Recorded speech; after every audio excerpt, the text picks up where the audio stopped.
Hello, this is going to be my video talking about the Ryzen 2000 series, which are coming out in 4 days now, basically the 19th of April. I have pre-ordered the 2700X as well as the Ryzen 5 2600X. Now previously, last year I bought the Ryzen 7 1800X and the Ryzen 5 1600, as well as the 1500X as well. Now the 1800X did overclock really well for an 8-core Ryzen 7. Mine does like 4.1 GHz in most benchmarks at just under 1.5 volts.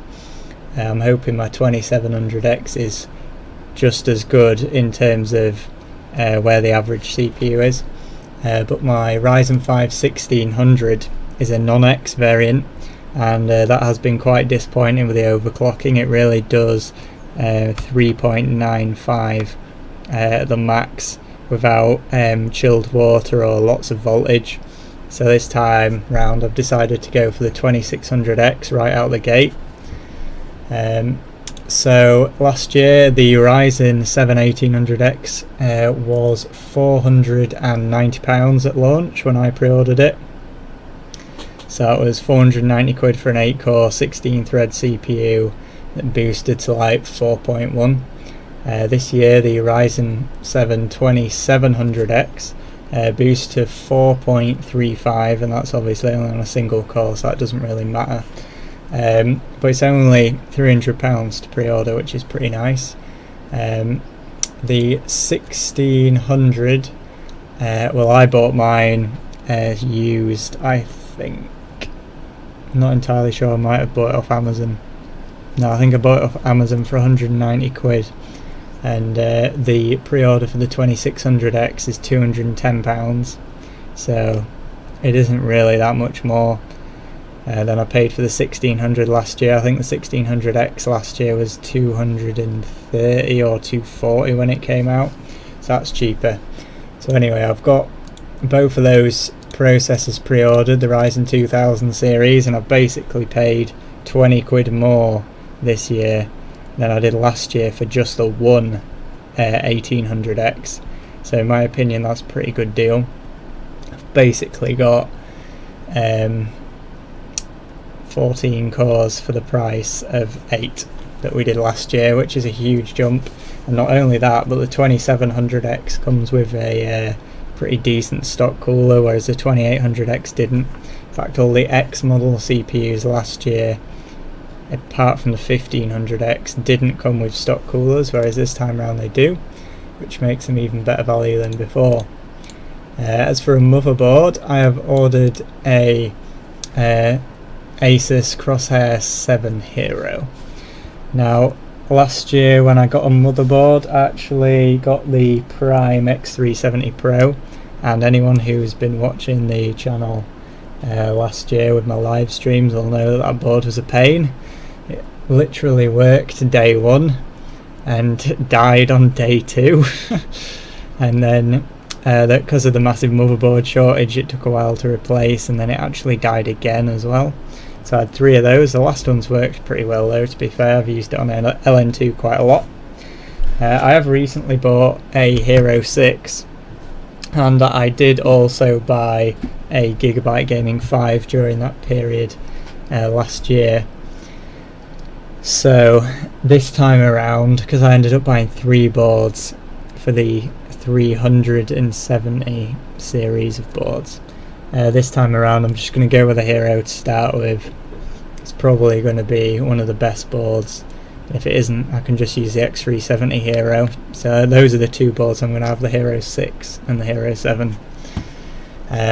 We have also ordered some dry ice to come on the same day that the Ryzen's available.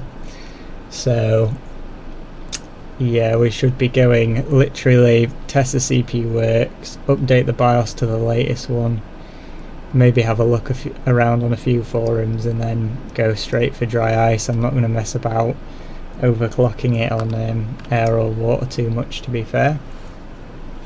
Another thing that is quite a nice feature this time on the Asus board is they've got a PS2 port on the back.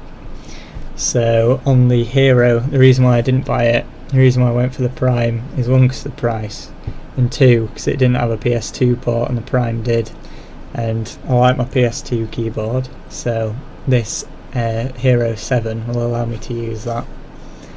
So that'll be pretty nice. They should hopefully be here on the 20th of April, because obviously I'm not going to the store to pick them up.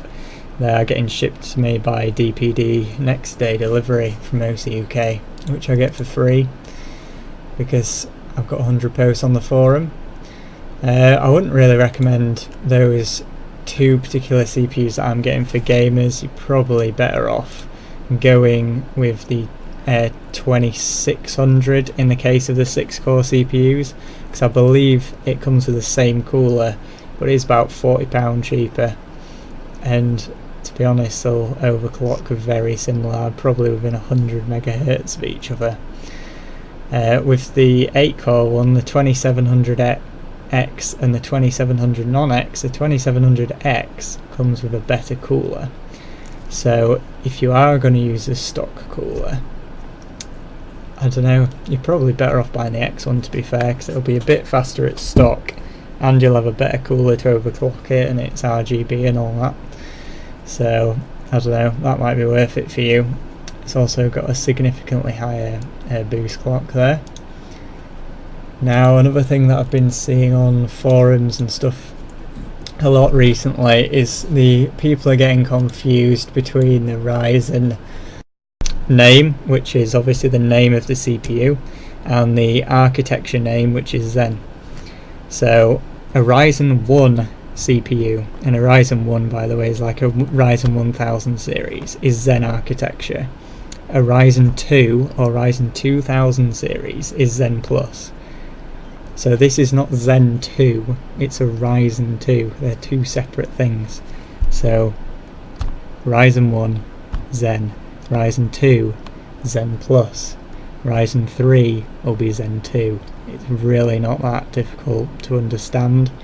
Yes, the names have got the same letters in, but they're totally different things. One's the name of the architecture, one's the name of the series of the processor. It's like you wouldn't call an Intel CPU 6700K Kaby Lake or a 7700K Coffee Lake. It's just like, it's the same as that basically. It's not very difficult to understand, but people seem to have a lot of trouble understanding that. Anyway, the new processors also should have a better memory controller. I've seen that the boards are now supporting apparently higher memory frequencies, and the memory support on OCUK's website says up to 3600 megahertz, and I think on the Ryzen 1 chips it would have been 3200. Now my 1800X does struggle to run over 3200 on any board. It can run 3200, 12, 1111, but it can't really run 3400, and because Ryzen relies a lot on memory, the hopefully the extra memory speed on this Ryzen will help. The other thing as well is that on cold, on DICE or LN2, the memory performance dropped quite a lot on Ryzen. You couldn't run the memory as high, whereas on the newer 2000 series CPUs on cold I should be able to run the memory. I'm hoping 2800 to 3200 on like a DICE or phase cooling situation. So we'll see about that anyway, because I'm getting DICE first thing. I don't know whether I'm going to stream it or not, we'll have to see. But yeah, that is the update. I hope you've enjoyed my amazing driving skills in the snow, which you can see on the video. I did get stuck behind that Peugeot quite a lot there, so not as exciting as it could have been, but some good puddles and snow. So yeah, I think that's it for this video. 10 minutes, that'll do.